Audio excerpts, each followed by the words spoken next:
Vamos abrir nossas Bíblias no livro do profeta Isaías, agora no capítulo 43. Lemos o 42 na liturgia e eu quero trazer uma reflexão no capítulo 43, os versos de 1 a 7. Profeta Isaías, capítulo 43, os versos de 1 a 7. E eu peço a sua gentileza de permanecer com esse texto aberto. Nós vamos estudar esses versículos e há uma riqueza de verbos desse texto que eu quero ater com você. Fique com a sua Bíblia aberta, me acompanhe enquanto a gente propõe essa palavra que o Senhor propôs ao meu coração nesta manhã. Se eu fosse dar um título a essa mensagem, seria O Deus Salvador. Diz-nos assim a palavra do Senhor no profeta Isaías, capítulo 43, a partir do versículo 1. Mas agora, assim diz o Senhor que te criou, ó Jacó, e que te formou, ó Israel, não temas, porque eu te remi, chamei-te pelo teu nome, tu és meu. Quando passares pelas águas, eu serei contigo. Quando pelos rios, eles não te submergirão. Quando passares pelo fogo, não te queimarás, nem a chama arderá em ti, porque eu sou o teu Deus, o Senhor teu Deus, o Santo de Israel, o teu Salvador. Dei o Egito por teu resgate, e a Etiópia e Sebá por ti, visto que foste precioso aos meus olhos, digno de honra. E eu te amei, darei homens por ti, e os povos pela tua vida. Não temas, pois, porque sou contigo. Trarei a tua descendência desde o Oriente, e a juntarei desde o Ocidente. Direi ao norte, entrega, e ao sul, não retenhas. Trazei meus filhos de longe e minhas filhas das extremidades da terra. A todos os que são chamados pelo meu nome, e os que criei para a minha glória, e que formei e fiz. Querido Deus e bondoso Pai, que bênção nesta manhã estarmos aqui com parte do teu rebanho, Senhor, adorando, louvando, cantando essas canções, sendo edificado pelas orações, pelos louvores, pela tua palavra, pelo coral. Louvado seja o teu nome, porque o Senhor presente está conosco, falando ao nosso coração nesta manhã.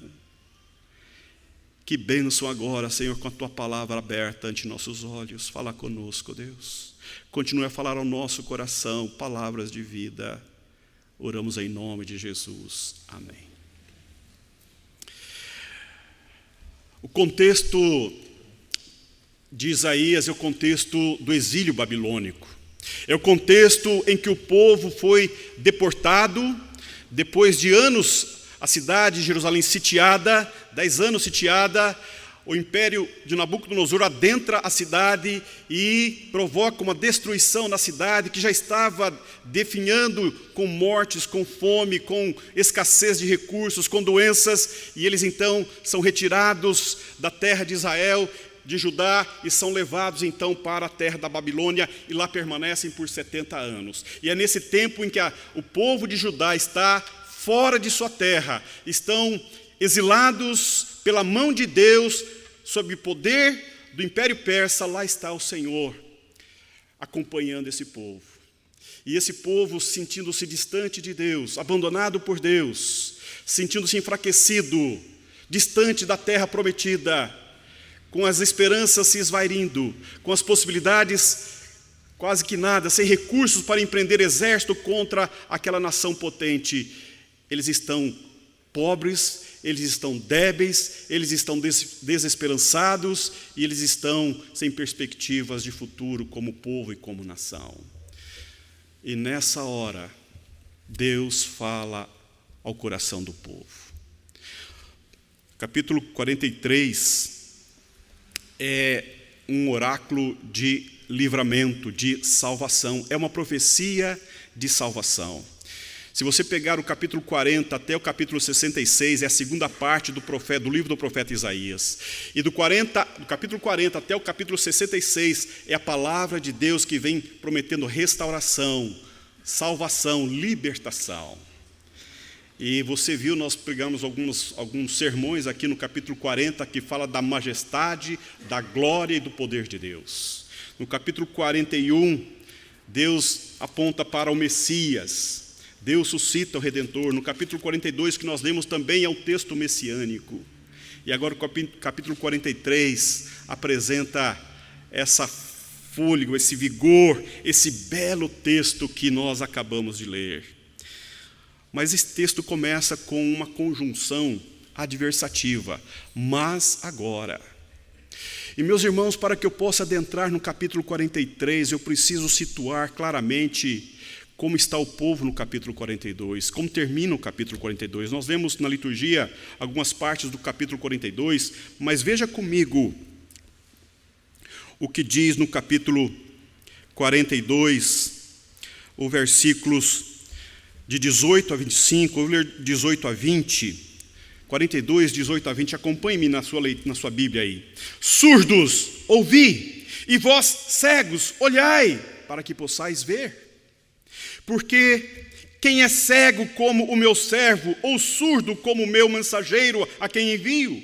Quem é cego como o meu amigo e cego como o servo do Senhor?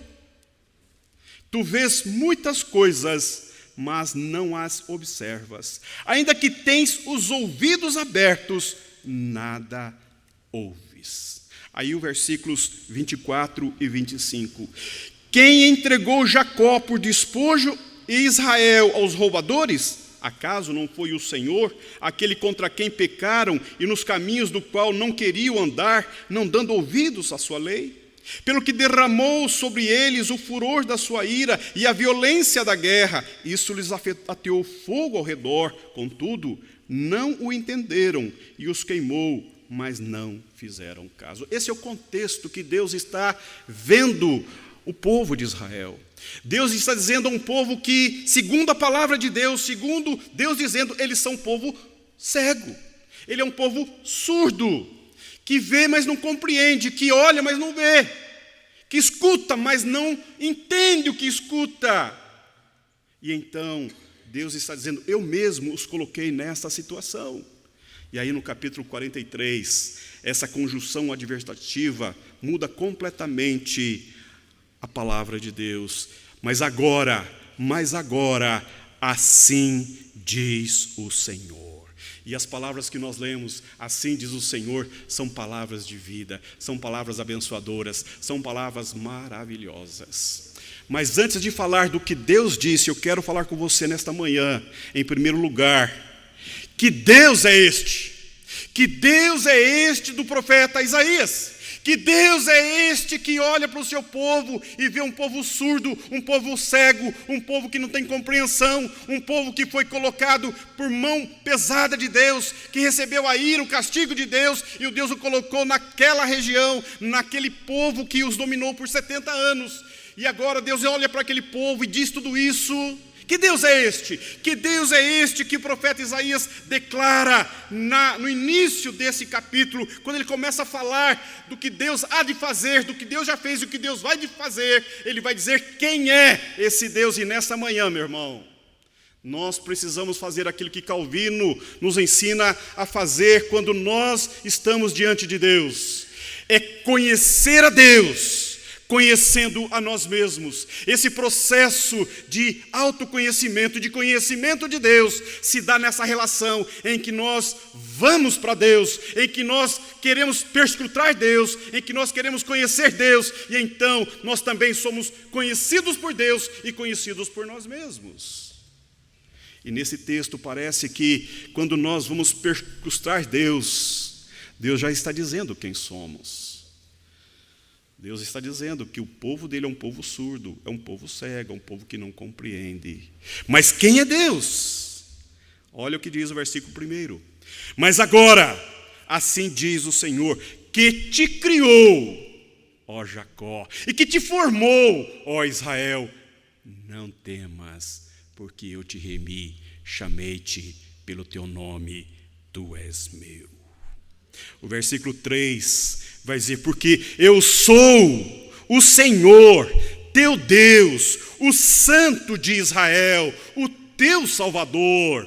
No versículo 7, Deus vai dizer, a todos os que são chamados pelo meu nome e os que criei para a minha glória e que formei e fiz. Ô meu irmão, ô minha irmã, quem é esse Deus? Esse é o Deus Criador, esse é o Deus que fez do nada, do caos, trouxe a vida, trouxe daquilo que era vácuo, daquilo que nada existia, Ele trouxe vida, Ele nos fez, Ele nos criou. Esta é a palavra de Deus nessa manhã. Esse é o Deus que comunica você e a mim nessa manhã. Esse é o Deus que comunicou aquela geração. Esse é o Deus que comunicou em Jesus Cristo a geração de Jesus. Esse é o Deus que comunica na história. O Deus que criou a nós para Ele. É o nosso Deus Criador. E que te formou, não apenas criou, mas formou. Os verbos parecem ser trocadilhos, mas quer dizer que Deus não apenas criou pela palavra, mas formar da ideia de que Deus tocou, Deus plasmou, Deus laborou, Deus se envolveu, Deus tocou as suas mãos, Deus deu forma, Deus deu consistência, Deus soprou, Deus nos tornou gente, Deus nos tornou semelhante, Deus nos deu da sua identidade. Esse é o Deus que quer falar a você e a mim nessa manhã. Esse é o Deus que te criou, esse é o Deus que te formou, esse é o Deus que vai dizer, eu sou o teu Deus. Eu não sei nessa manhã se você tem essa firme convicção de que Deus de fato é o teu Senhor, é o Deus da tua vida, mas a palavra de Deus está nos dizendo nessa manhã que Ele é o Senhor, o teu Deus. E aí há uma expressão no capítulo 3 que ele vai dizer, eu sou o Santo de Israel.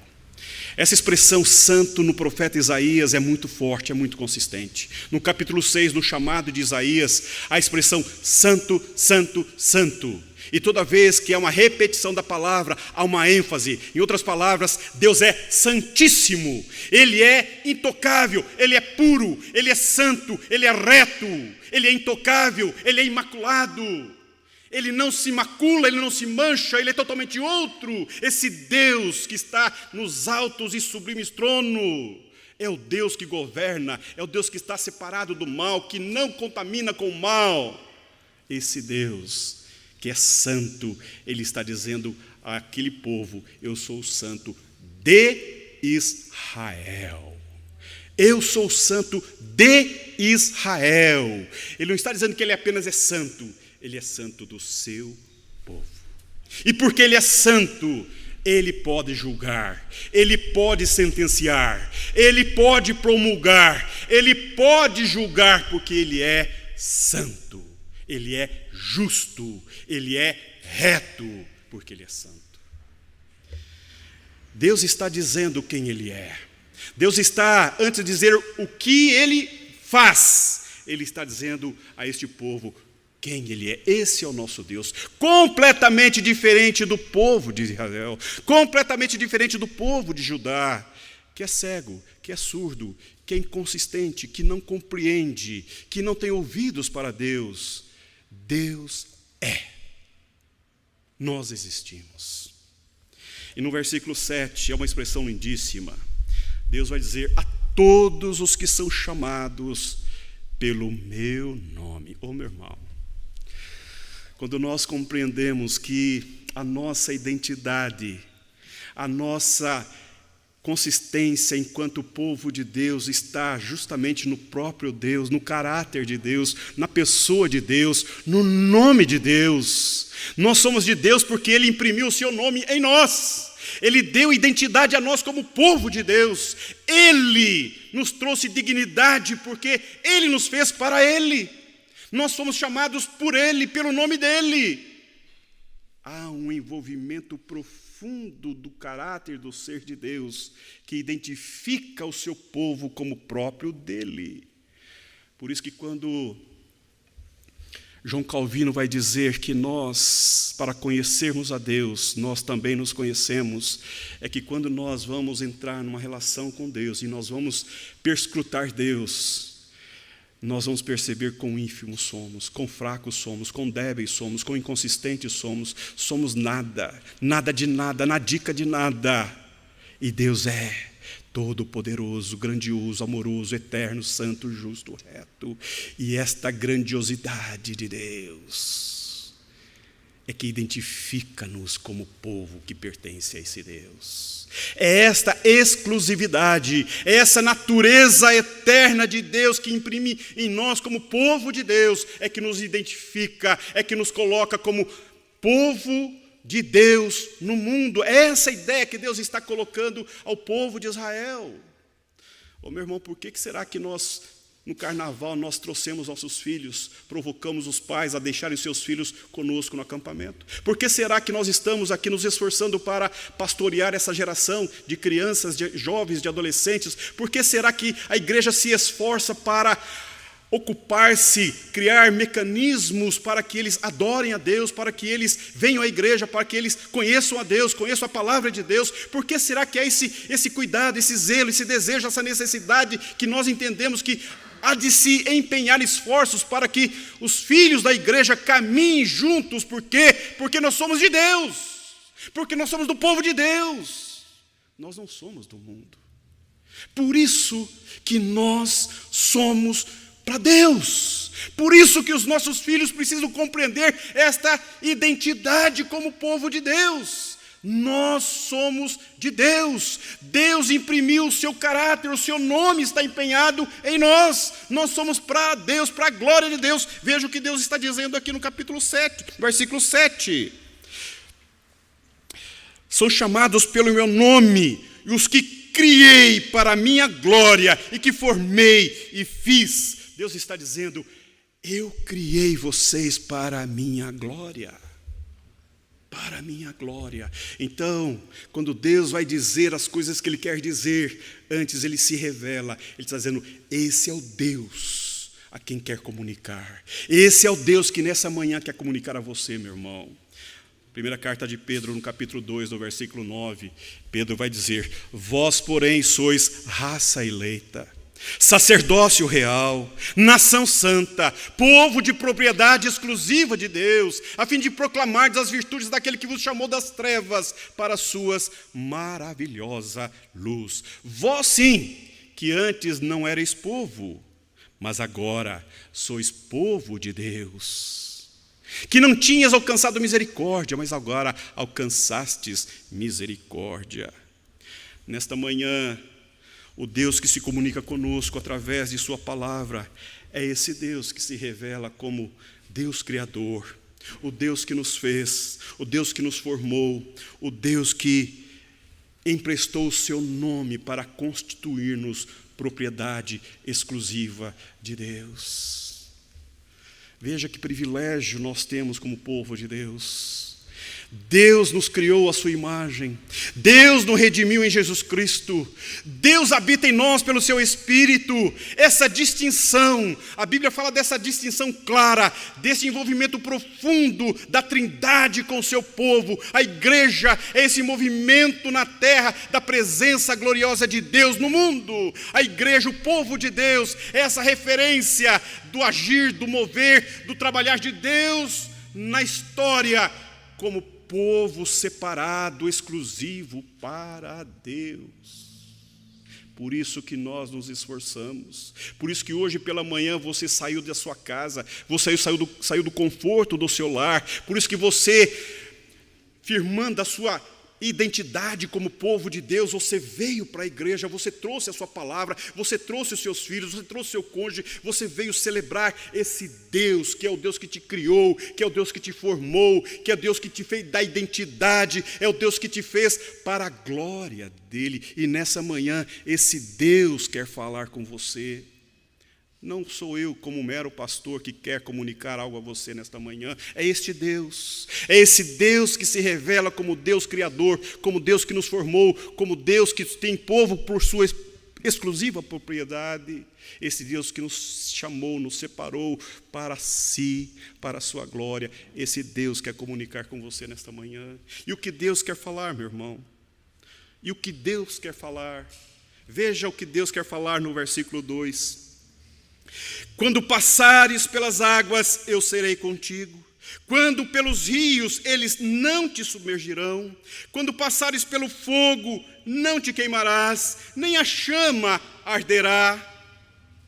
Em primeiro lugar, o que Deus está dizendo a você e a mim nessa manhã é que nós vamos passar pelo fogo, nós passaremos pelas águas, nós passaremos pelos rios, nós passaremos.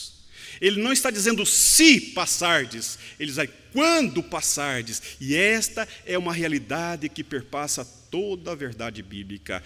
Deus nos coloca muitas vezes em águas profundas e nos coloca diante do fogo. Na verdade, são metáforas que explicam, que revelam duas grandes forças da natureza: as águas e o fogo, que não se juntam, que se confrontam, mas são duas forças potentes. Deus está usando essa metáfora da natureza para dizer que há circunstâncias que nós iremos enfrentar, que parecem como águas que vão nos fazer afogar. Em outras circunstâncias serão como fogo que arde, que queima. Mas nessas duas circunstâncias, a palavra de Deus essa manhã para você e para mim é: não temas.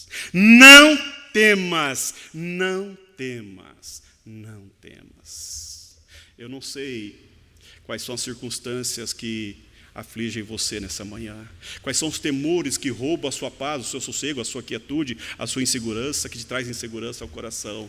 Mas o Deus que se revela, o Deus quer comunicar a você e a mim nessa manhã: não temas. Por quê? Porque eu serei contigo. Não temas porque os rios não te submergirão. Não temas porque quando passares pelo fogo não te queimarás, nem a chama arderá em ti. Deus conduziu o povo hebreu por 40 anos no deserto. E o deserto para o povo hebreu foi como um fogo que depura, um fogo que queima, um fogo que tira as impurezas, um fogo que traz, que revela o vigor, a consistência, a pureza da sua fé, da sua convicção, da sua esperança, da sua segurança em Deus. E Deus, durante o deserto, Deus se fez presente através do maná, Deus se fez presente através da coluna de fogo, Deus fez presente através da nuvem. Deus caminhou com este povo 40 anos no deserto. E quando estavam atravessando o deserto, se depararam com o mar. E diante do mar, Deus abriu um buraco, uma estrada, um caminho, e eles atravessaram o mar a pé enxuto. É esse Deus que está dizendo: quando passares por águas, quando passares pelo fogo, eu estarei contigo. É a mesma palavra que Jesus diz a um pai desesperado quando ele está com a filha doente, e essa filha está com 12 anos, próxima de uma doença incurável, e ele gastou todas as possibilidades com remédios, com medicação, e nada pôde atender. Então esse pai desesperado sai de casa, deixa a mãe cuidando da filha e vai atrás de Jesus. E quando ele vai atrás de Jesus, ele faz uma súplica insistente. E esse homem chamado Jairo fala: Jesus, vai lá em casa, vai lá em casa, vai lá em casa, vai lá em casa, Jesus, vai lá em casa, Jesus, vai lá em casa, porque as águas estão submergindo a minha alma está mergulhando num profundo abismo. Vai lá em casa, Jesus, porque as circunstâncias conspiram contra o meu lar, contra a saúde do meu lar, contra as circunstâncias conspiram contra o futuro da minha família. Vai lá em casa, Jesus, vai lá em casa, Jesus. E Jesus foi com ele. Ô meu irmão, quantas vezes nós recorremos a Jesus, recorremos ao Senhor em oração, com o coração aflito, com o coração temeroso, com o coração cheio de dificuldade, de inconsistência, clamamos e clamamos e clamamos. E então, quando Jesus está indo com Jairo, vem uma palavra lá da casa de Jairo, dizendo: Jairo, volta para casa, deixa Jesus, porque a sua filha morreu. E quando ele recebe essa má notícia que atravessa o seu peito, que entra como uma flecha certeira na sua alma, em que ele desaba emocionalmente, em que as esperanças se esvaem, vai saindo, o semblante vai se transformando, e ele então percebe que as possibilidades todas desaparecem. Nessa hora, a palavra de Jesus a Jairo é: não temas, crê somente. Não temas, crê somente.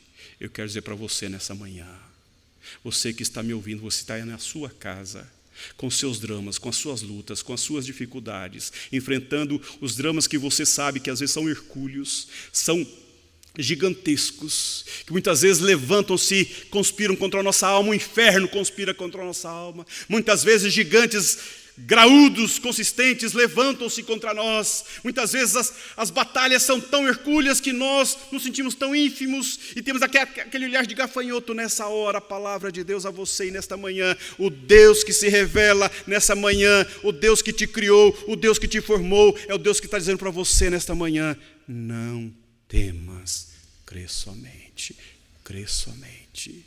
Ô meu irmão, eu não sei quais são os temores que assaltam, que roubam a paz e a quietude do seu coração.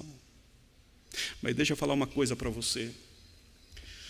O temor é inimigo da fé. E é por isso que Deus está trazendo essa palavra ao coração desse povo, porque quando Deus conclui uma palavra dizendo que fui eu mesmo que os coloquei neste lugar, eles estão dizendo: agora a nossa esperança acabou, porque o próprio Deus nos colocou aqui. O próprio Deus nos abandonou aqui. O próprio Deus nos jogou aqui ao nosso inimigo.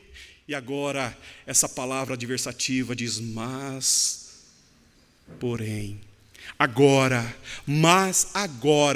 o que foi no passado é diferente do que eu vou fazer agora. O que eu fiz no passado é diferente do que eu vou fazer agora. Porque eu caminhei com vocês 70 anos nesse lugar. Porque eu acompanhei vocês 70 anos neste lugar. Porque vocês prevaleceram. Porque vocês não sucumbiram. Porque vocês permaneceram em mim. Porque vocês estão comigo. Porque vocês são meus. Agora, não temas, não temas, não temas, não temas. Essa é uma grande alegria ao coração do povo de Deus, porque o nosso Deus é o Deus que caminha conosco em todas e quaisquer circunstâncias. Por isso que o rei Davi vai dizer: o Senhor é o meu pastor, e porque o Senhor é o meu pastor, nada me faltará, nada me faltará. Esta é a segurança que nós temos como povo de Deus. Nós estamos nas mãos de Deus. Capítulo Isaías 41, os versículos de 10 a 14. Veja que coisa interessante. Isaías 41, de 10 a 14. Não temas, porque eu sou contigo. Não te assombres, porque eu sou teu Deus. Eu te fortaleço, te ajudo e te sustenho com a minha destra fiel. Eis que envergonhados e confundidos serão todos os que estão indignados contra ti. Serão reduzidos a nada, e os que contendem contigo perecerão. Aos que pelejam contra ti, buscá-los-ás, porém não os acharás. Serão reduzidos a nada, e a coisa de nenhum valor, os que fazem guerra contra ti. Porque eu, o Senhor teu Deus, te tomo pela tua mão direita e te digo: não temas, porque eu te ajudo. E ele conclui com esse verbo: não temas, ó vermezinho de Jacó, povozinho de Israel, eu te ajudo, diz o Senhor, e o teu Redentor é o Santo de Israel. Quando nós olhamos essa expressão que Deus chama o seu povo de vermezinho, de povozinho, é esta ideia que nós devemos ter acerca de nós mesmos diante de Deus. É essa inconsistência, esse nada de nada que nós devemos ter diante de Deus. A nossa grande dificuldade na nossa cultura, no nosso tempo, é nós termos um real entendimento de quem somos diante de Deus. A nossa cultura baniu Deus do centro.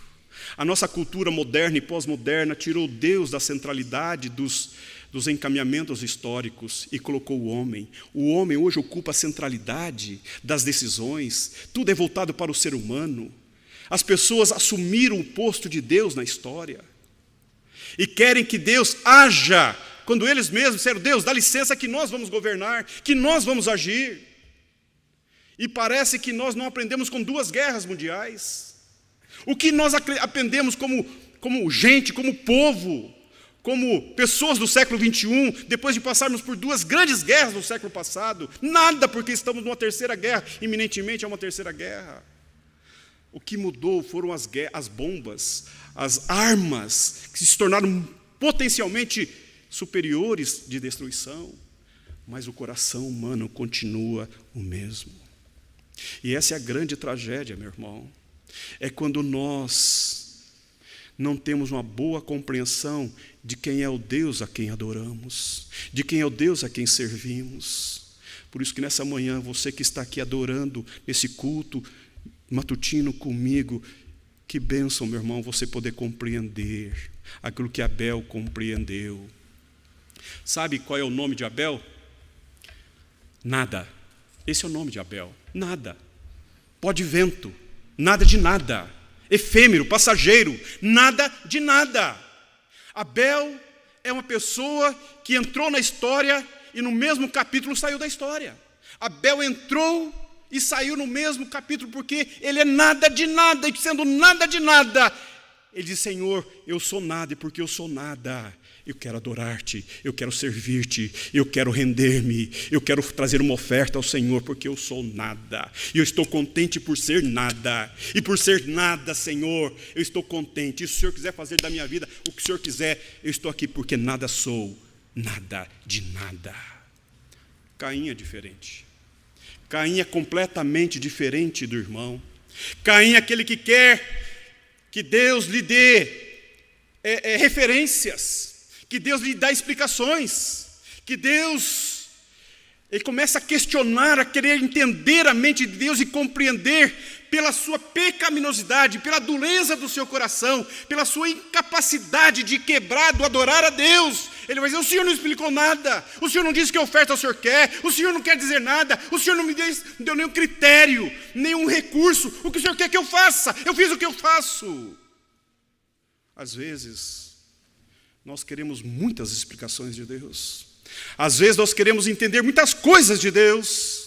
Às vezes queremos colocar Deus contra a parede, queremos torcer o braço de Deus, porque nós estamos no centro da história e achamos que todas as coisas gravitam ao nosso redor. E nessa manhã, meu irmão, eu preciso dizer ao seu coração: papai, mamãe, olha para mim.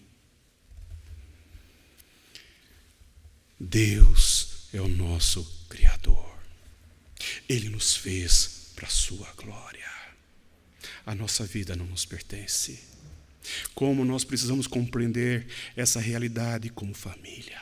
Como nós precisamos compreender essa realidade como povo de Deus, porque tudo muda. O nosso olhar para a vida muda radicalmente, porque tudo que você tem, tudo que você é, tudo que Deus te deu, é porque Deus te deu. Não foram seus recursos, não foram as suas possibilidades. Você não chegou até aqui por seus méritos, por seu sobrenome, pelas suas possibilidades. Você chegou até aqui porque Deus te permitiu, te conduziu até aqui, porque você pertence a Ele.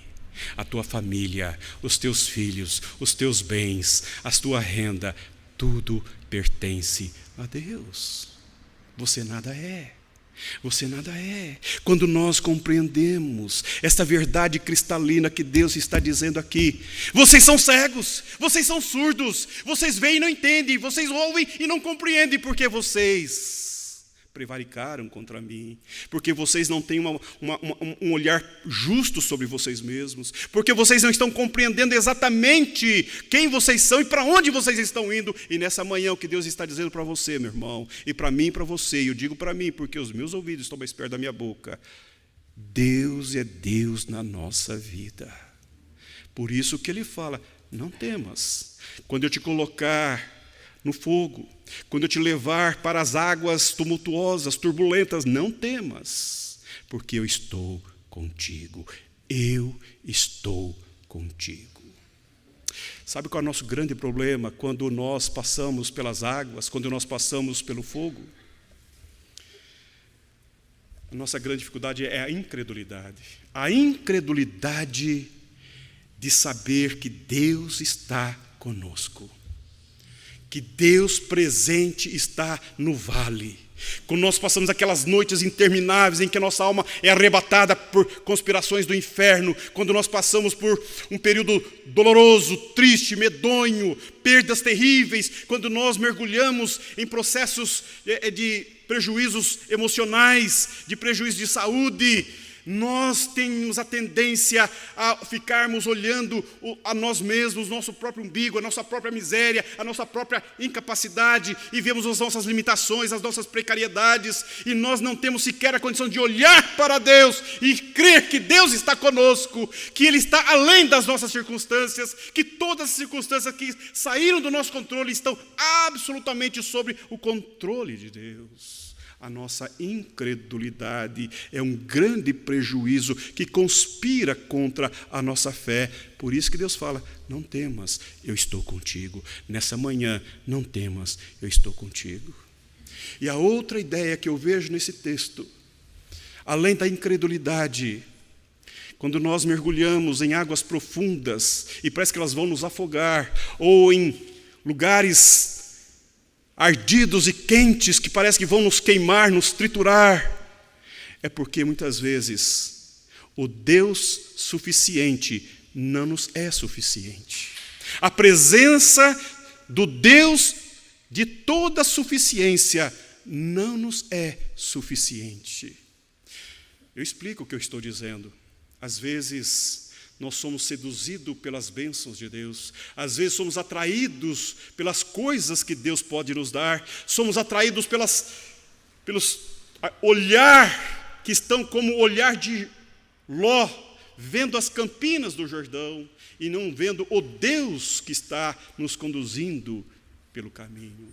E essa é a grande tragédia quando nós ficamos cegos, quando nós ficamos surdos, porque nós voltamos o nosso olhar para a cultura, nós olhamos como o povo de Israel está olhando para os outros deuses, e estão querendo outros deuses, estão flertando e namorando outras realidades. E nessa cultura pós-moderna, como é importante nós sabermos que Deus nos é suficiente.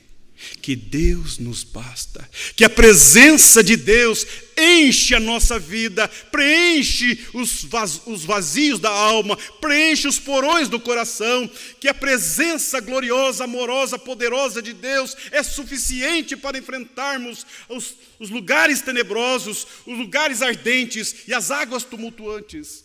Jesus convidou seus discípulos para um lugar ermo para descanso, e quando eles foram ao descanso, trabalharam o dia todo, e quando eles terminaram de trabalhar, Jesus disse, volta para casa, porque eu vou orar. E quando eles voltaram para casa, tudo o que eles queriam era um lugar tranquilo, uma volta sossegada. E quando eles estavam voltando, na quarta vigília da noite, veio tempestade, uma grande tempestade começou a bater sobre aquele barco. E além de ver tempestade, eles começaram a ver fantasmas, porque os fantasmas nas noites são terríveis. E era o próprio Jesus que estava vindo na tempestade para acolher o coração dos seus discípulos. E quando Pedro viu que era Jesus, ele disse, Senhor, dá que me esteja contigo. E Jesus disse, venha Pedro. Enquanto Pedro estava fitando Jesus, ele flutuou sobre as águas. Esta é a grande vitória da nossa vida, a nossa fé. A nossa segurança, a nossa confiança, a nossa dependência, a certeza de que Deus vem, Deus vem, Deus vem, não no meu tempo, não na minha hora, não nas circunstâncias que eu quero, mas Deus vem, Ele sempre vem, porque Deus é o Deus fiel e Ele prometeu, e porque Ele prometeu, Ele cumpre a sua palavra na nossa vida, porque Ele é fiel para com a sua palavra. Meu irmão, minha irmã, nessa manhã eu quero convidar você a olhar com muito cuidado o modo pelo qual você está conduzindo os processos decisórios da sua família. os processos decisórios do seu trabalho, da sua atividade profissional, como você está encaminhando o seu casamento, a vida dos seus filhos. Este olhar de quem somos diante de Deus faz toda a diferença no nosso processo de construção de vida e de vida com Deus. Nós não somos do mundo, nós não pertencemos ao mundo, nós somos de Deus para a glória de Deus.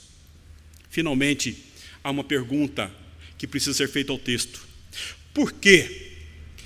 Por que Deus está falando? Qual é a motivação de Deus que nós encontramos nesse texto para fazer o que Ele está dizendo que vai fazer?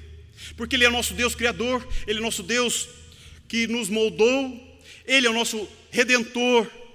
Mas há no versículo 4 uma expressão maravilhosa. Veja o que diz o versículo 4 do capítulo 43. Visto que foste precioso aos meus olhos, digno de honra, e eu te amei, darei homens por ti e os povos pela tua vida. Em primeiro lugar, a motivação de Deus em nos salvar, em nos proteger, em estar presente na sua vida, em construir a sua história com você, é porque somos preciosos aos olhos de Deus. Esta é uma verdade bíblica. Deus tem os seus olhos voltados para o seu povo, que é de propriedade exclusiva dele.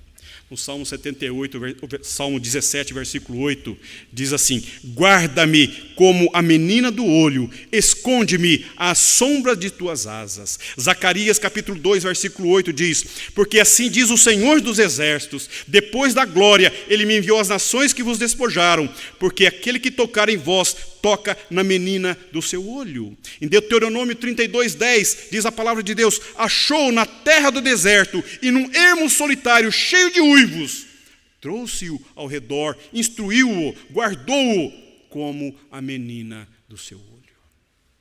E Provérbios capítulo 7, versículo 2: guarda os mandamentos e vive, e a minha lei como a menina dos teus olhos. Eu quero dizer para você nessa manhã que você é preciosa, que você é precioso aos olhos de Deus. É a palavra de Deus que está dizendo isso para você. É Deus que está trazendo essa bela declaração de amor a você nesta manhã. A você que o ama, a você que o serve, a você que se rende prostrado aos pés da cruz, a você que vive com os olhos no Cristo ressurreto, a você é precioso, é preciosa aos olhos de Deus. Em segundo lugar, somos dignos de honra. Deus nos honra. A nossa dignidade está em Deus. Aqui eu preciso dizer para você que a honra que Deus nos dá é porque nós somos dele e nós somos a partir dele. Capítulo 41, Deus vai chamar o seu povo como vermezinho, e nós o somos. Ele vai chamar-nos como povozinho, e nós o somos. Mas no capítulo 43, ele vai dizer: digno de honra tu és. Que coisa extraordinária nós sermos honrados por Deus. Sabe quando Deus nos honra? Quando Deus nos escolhe como seu. Quando Deus diz: vinde bendito do meu Pai, entre no reino que está preparado para você. Deus nos honra. Sabe quando Deus nos honra? Quando Deus nos chama pelo nome. Eu quero dizer para você que a Bíblia tem inúmeras referências desse olhar que faz deferência a nós como povo dele. Deus não nos trata como trata o mundo. Deus não nos trata como trata os ímpios, os perversos. Deus nos trata com dignidade, porque a nossa dignidade vem do próprio Deus. Nós temos dignidade porque é Deus que imprime a nós a dignidade que temos. Não há em nós dignidade, a dignidade vem pelo poder da cruz. Porque o sangue do Cordeiro nos deu dignidade. Porque o Espírito de Deus habita em nós. E por isso que Deus nos trata como seu. Porque nós somos para a glória e exclusividade de Deus. E Ele vai dizer: e eu te amei. Eu te amei. Essa expressão é gloriosa. O amor de Deus nos envolve plena e totalmente. Deus nos ama independentemente das circunstâncias ou de nós mesmos. O seu amor é dadivoso, é glorioso, é expressivamente glorioso. Deus nos ama. Eu quero concluir minha fala nessa manhã considerando com você quais as implicações que nos cabe nesse tempo em que nós escutamos essa palavra de salvação da parte de Deus. Qual é a nossa responsabilidade quando nós encontramos essa referência gloriosa dessa expressão de Deus dizendo quem Ele é, o que Ele faz e por que Ele faz? Em primeiro lugar, nós devemos nos tratar como povo de Deus com o mesmo amor. Nós devemos tratar-nos uns aos outros em amor. Nós devemos respeitarmos-nos uns aos outros em amor.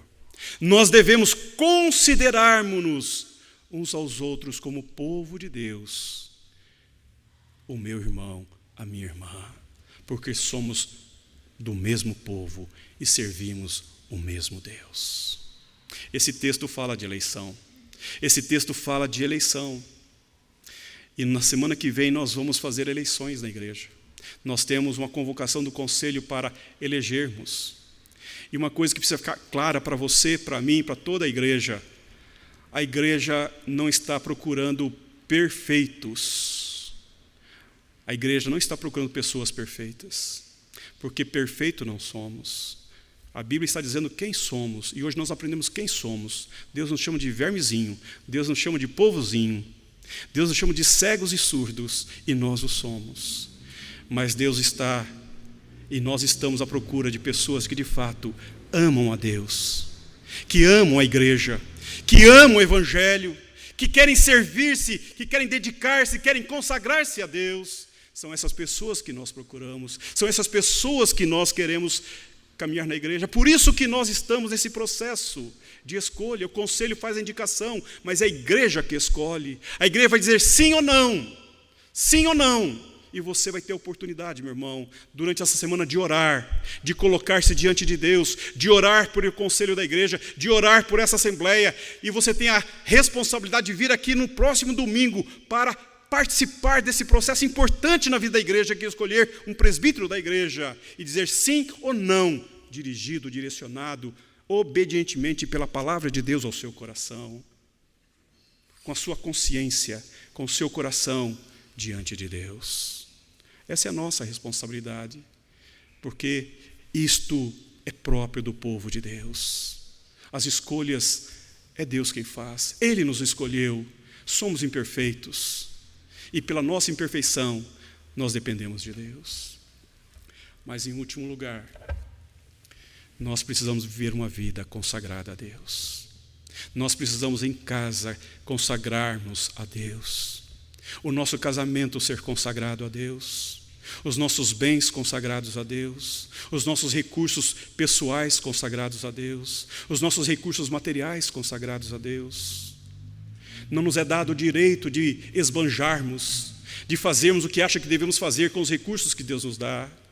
Nós somos mordomos de Deus, somos administradores daquilo que Deus nos dá. É preciso ter sabedoria e ter temor a Deus de como conduzimos os processos da nossa vida diante de Deus, como povo de Deus. Que Deus te abençoe, que Deus nos abençoe, que Deus nos direcione, que Deus nos encaminhe em paz. Vamos orar? Querido Deus e bondoso Pai, nesta manhã celebramos e glorificamos o Teu santo nome, porque o Senhor é o nosso Deus, porque nós pertencemos a Ti, Senhor. E como povo do Senhor queremos caminhar nessa segurança, nessa viva esperança e na segurança e na firmeza da Tua presença gloriosa em nós, por nós, em nome de Jesus. Amém.